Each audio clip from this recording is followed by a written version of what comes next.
नमस्कार और the deep dive में आपका स्वागत है। आज हमारे पास जो स्रोत हैं वो हमें महाभारत के युद्ध के तीसरे दिन मिले जा रहे हैं।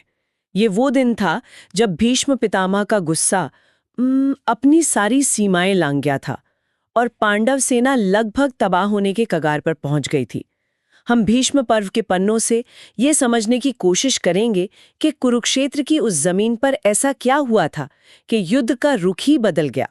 आज का हमारा मिशन ये जानना है कि कैसे एक योद्धा का आहत सम्मान और एक राजा का शक मिलकर विनाश का सबसे बड़ा हथियार बन सकते हैं। बिल्कुल।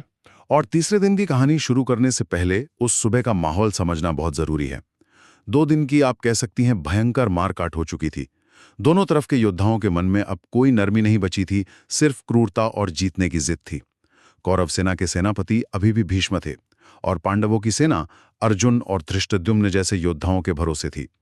जब सुबह शंख और नगाड़े बजे तो हवा में एक अलग ही तनाव था। यह बस एक और लड़ाई का दिन नहीं था। ऐसा लग रहा था कि आज कुछ बड़ा होने वाला है, कुछ ऐसा जो इस युद्ध की याददाश्त पर हमेशा के लिए छप जाएगा। तो दोनों सेनाएं आमने सामने हैं। इस दिन कोई खास रणनीति थी क्या? मतलब क्या ये सिर्फ जाओ और लड़ो वाला मामला था या कोई दिमागी खेल भी चल रहा था? नहीं, दिमागी खेल तो बहुत बड़ा चल रहा था। कौरवों ने एक बेहद आक्रामक व्यू बनाया जिसे स्रोत गरुड़ व्यू कहते हैं, यानी एक विशालकाय चील की शक्ल की सैनिक रचना। गरुड़, जो सांपों का दुश्मन माना जाता है, वो बहुत तेजी से झपट्टा मारकर शिकार करता है। तो इस व्यू का मकसद यही था कि पांडव सेना के अंदर घुसकर उसे उसे चीर दिया जाए। दिलचस्प है, एक शिकारी पक्षी की बनावट। तो इसके जवाब में पांडवों ने क्या किया? क्या वो तैयार थे? हाँ, उन्होंने भी जवाब दिया। एक रक्षात्मक व्यू से उन्होंने बनाया अर्धचंद्र व्यू, यानी आधे चांद की शक्ल का व्यू। इसका मकसद होता है दुश्मन को अपने घेरे में फंसाना और फिर दोनों किनारों से उस पर हमला करना। तो एक तरफ चील की तरह झपट्टा मारने की रणनीति थी और दूसरी तरफ चांद की तरह घेर लेने की। बिल्कुल। कागज पर तो ये रणनीतियों की एक शानदार टक्कर थी। लेकिन असल युद्ध तो जमीन पर होता है, कागज पर नहीं। तो जब ये टक्कर हुई तो क्या हुआ? यहीं पर भीष्म का पराक्रम सामने आता है। वो उस गरुड़ व्यूह की, आप कह सकते हैं, चोंच थे। सबसे आगे उनके ठीक पीछे द्रोणाचार्य और बाकी महारथी। स्रोत बताते हैं कि जैसे ही युद्ध शुरू हुआ, भीष्म इतनी तेजी और ताकत से आगे बढ़े कि पांडवों का अर्धचंद्र व्यूह वो कुछ ही पलों में टूटकर बिखर गया। उनकी सारी प्लानिंग धरी की धरी रह गई। ऐसा लगा जैसे किसी ने कागज की दीवार में एक पत्थर दे मारा हो। मतलब पांडवों की शुरुआती रणनीति पूरी तरह से फेल हो गई। और फिर भीष्म ने क्या किया? इसके बाद जो हुआ उसे स्रोत एक बहुत ही शक्तिशाली उपमा से समझाते हैं। वो कहते हैं, जैसे सूखी लकड़ियों से भरे जंगल में आग लग जाए तो वो सब कुछ जलाकर राख कर देती है। भीष्म उस आग की तरह पांडव सेना में फैल गए। उनके धनुष से बाणों की ऐसी बारिश हो रही थी कि कोई भी उनके सामने टिक नहीं पा रहा था। हाथी, घोड़े, पैदल सैनिक, जो भी रास्ते में आया मारा गया। पांडव सेना में खलबली मच गई। किसी को समझ नहीं आ रहा था कि इस एक आदमी को, इस तूफान को कैसे रोका जाए। ये सुनना ही इतना भयानक लग रहा है। मतलब कौरवों के लिए तो ये एक तरफा जीत जैसी स्थिति बन गई होगी। दुर्योधन तो बहुत खुश हुआ होगा ये देखकर। आपको और मुझे तो यही लगेगा, लेकिन अजीब बात यह है कि कौरवों का राजा दुर्योधन खुश नहीं था। वो दूर से ये सब देख रहा था और उसके मन में एक अलग ही कहानी चल रही थी, शक की कहानी। उसे लग रहा था कि भीष्म पितामह अपनी पूरी ताकत से नहीं लड़ रहे हैं। एक मिनट रुकिए।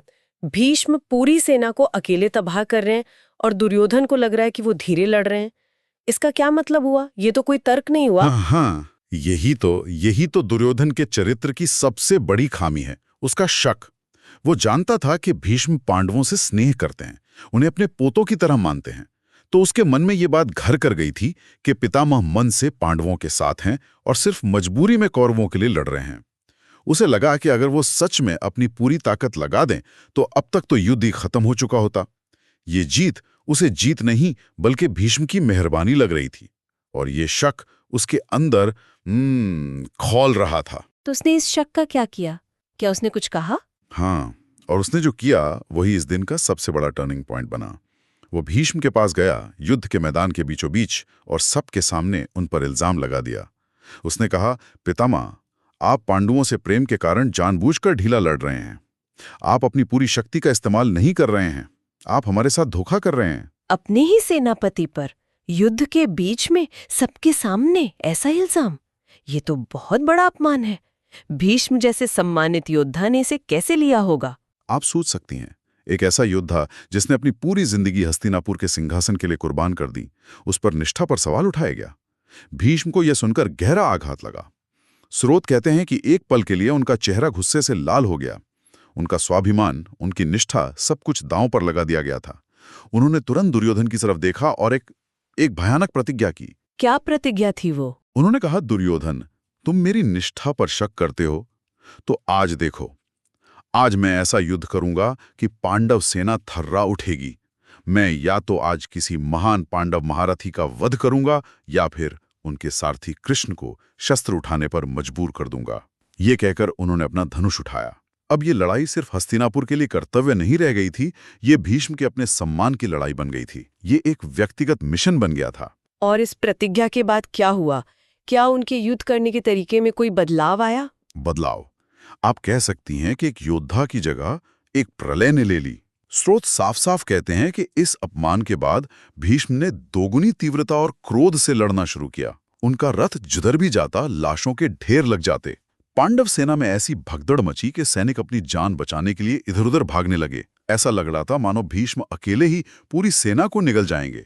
ये कल्पना करना भी मुश्किल है, एक अकेला योद्धा पूरी सेना पर भारी पड़ रहा है।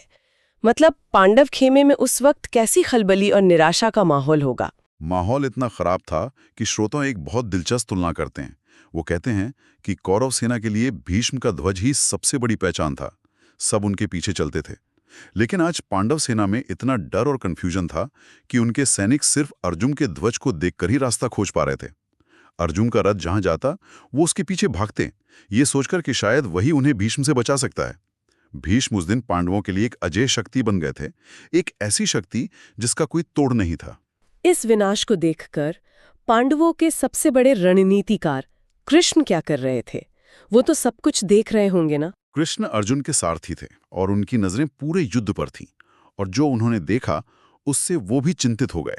ये बहुत बड़ी बात है क्योंकि कृष्ण आमतौर पर शांत रहते हैं, लेकिन स्रोत बताते हैं कि भीष्म के उस रौद्र रूप को देखकर उनका मन भी व्याकुल हो उठा। उन्हें ये एहसास हो गया कि अगर भीष्म को इसी तरह लड़ने दिया गया तो आज शाम होने से पहले पांडव सेना का सर्वनाश हो जाएगा। ये सिर्फ एक हार नहीं होगी, ये कहानी का अंत होगा। उन्हें समझ आ गया था कि भीष्म अपनी प्रतिज्ञा पूरी करने के लिए किसी भी हद तक जा सकते हैं। मतलब भगवान कृष्ण को भी पहली बार ये लगा कि स्थिति हाथ से निकल रही है, और युधिष्ठिर जो धर्मराज है वो अपनी सेना की हालत देखकर क्या सोच रहे थे? युधिष्ठिर अपने शिविर से ये सब देख रहे थे और पीड़ा से भरे हुए थे। उनके लिए ये सिर्फ एक सैन्य हार नहीं थी, ये एक नैतिक हार थी। वो इस बात पर विलाप कर रहे थे कि ये क्षत्रिय धर्म कितना क्रूर है जो उन्हें अपने ही पितामह के खिलाफ लड़ने पर मजबूर कर रहा है। वो पितामह जिनकी गोद में वो खेले थे, जिन्होंने उन्हें पाला पोसा था, आज उन्हीं का वध करने के बारे में सोचना पड़ रहा था। ये क्षण युद्ध के उस नैतिक द्वंद्व को दिखाता है जहां कर्तव्य, भावनाएं और नियति आपस में टकरा रहे थे। युधिष्ठिर को यह एहसास हो गया था कि दुर्योधन के अपमान ने भीष्म को एक ऐसे रास्ते पर धकेल दिया है जहां से वापसी मुमकिन नहीं है। तो दिन खत्म होने पर क्या हुआ? क्या भीष्म अपनी प्रतिज्ञा पूरी कर पाए? जैसे जैसे सूरज ढलने लगा, युद्ध के नियम के अनुसार लड़ाई धीमी पड़ गई। सूर्यास्त होते ही शंख बजाकर युद्ध रोक दिया गया। भीष्म किसी बड़े पांडव योद्धा का वध तो नहीं कर पाए और न ही कृष्ण ने शस्त्र उठाए, लेकिन उन्होंने जो तबाही मचाई उससे एक बात साफ हो गई थी। वो क्या? यह है कि तीसरे दिन भले ही किसी की निर्णायक जीत ना हुई हो, लेकिन यह दिन पूरी तरह से भीष्म के नाम था। उन्होंने अकेले ही यह साबित कर दिया कि जब तक वो मैदान में हैं, पांडवों का जीतना लगभग नामुमकिन है। यह पांडवों के लिए एक बहुत बड़ी मनोवैज्ञानिक हार थी। उनका आत्मविश्वास पूरी तरह से टूट चुका था। कुरुक्षेत्र का मैदान लाशों, टूटे रथों और हथियारों से भरा पड़ा था, जो उस दिन के विनाश की गवाही दे रहा था। तो अगर हम इस पूरे दिन की कहानी को समेटें तो इसके मुख्य सबक क्या निकलते हैं? ऐसा लगता है कि ये सिर्फ सैन्य ताकत की बात नहीं थी। बिल्कुल नहीं, ये दिन मनोविज्ञान का था। पहला और सबसे बड़ा सबक तो भीष्म की विनाशकारी शक्ति का प्रदर्शन था। उन्होंने दिखा दिया कि अगर उनके सम्मान को चुनौती दी जाए तो वो क्या कर सकते हैं।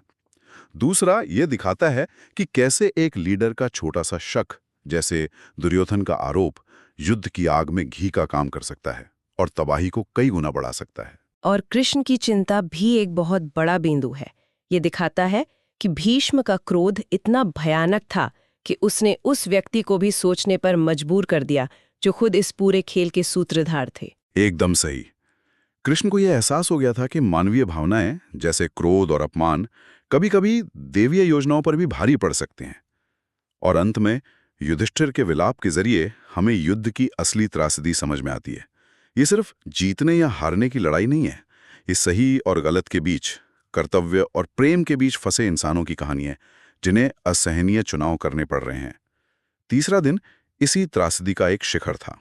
तो आज की हमारी इस पड़ताल से ये साफ है कि महाभारत का तीसरा दिन सिर्फ व्यू रचना या शस्त्रों का खेल नहीं था।